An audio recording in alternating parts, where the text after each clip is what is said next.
franceinter.fr. C'est l'actu dans le rétro sur France Inter. Aurélie Fess a rencontré le journaliste, réalisateur et écrivain Serge Moati. Il a voulu rendre hommage à Mohamed Bouazizi, ce jeune Tunisien de 26 ans qui, en s'immolant par le feu le 17 décembre 2010, avait déclenché la révolution dans son pays. C'était sur France Inter le 6 janvier 2010. Écoutez. La tension n'en finit pas de monter en Tunisie, où le jeune marchand ambulant qui s'était immolé par le feu pour protester contre la saisie par la police de son étal de fruits et légumes a succombé à ses blessures hier. C'est le déclenchement de cette révolution incroyable. Il y a l'immolation par le feu le 17 décembre 2010 d'un vendeur de 4 saisons que personne ne connaissait, le dernier des hommes, quoi, on pourrait dire, Mohamed Bouazizi. Voilà un garçon. On lui enlève sa petite charrette, quoi, avec les bananes, avec les machins. Sa charrette, il faut comprendre que c'est ce qui fait vivre sa famille, ses frères, ses sœurs, sa maman. Il est très humilié, il est très bouleversé. On dit qu'une femme flic lui file une gifle en plus. Ouais, c'est atroce, quoi, atroce. Et il s'immole par le feu. Il s'immole pour sa dignité, Mohamed.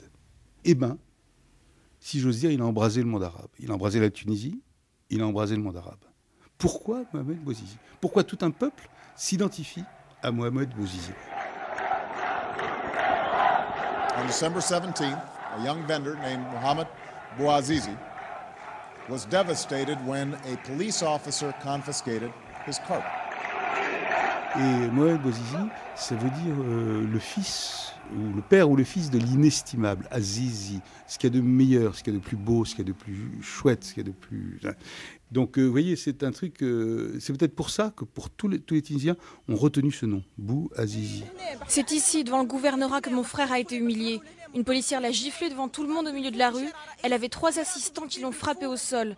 Il a hurlé encore et encore, puis il est allé acheter une bouteille d'essence. J'étais à Tunis pendant les fêtes de Noël, 24 décembre, par là. Tout le monde était bouleversé et tout le monde disait « mais il va rien se passer, comme d'hab. Il sera mort pour rien, le pauvre. » Vous voyez, des trucs comme ça. C'était sans compter ça, les immenses manifs qui ont suivi début janvier.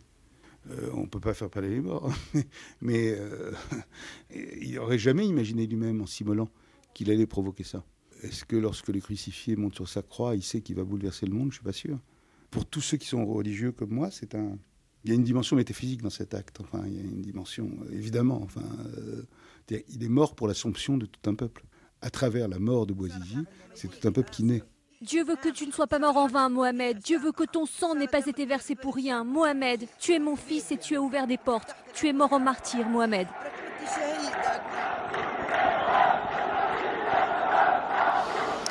Et au sujet du martyr de Mohamed Bouazizi, je vous propose tout de même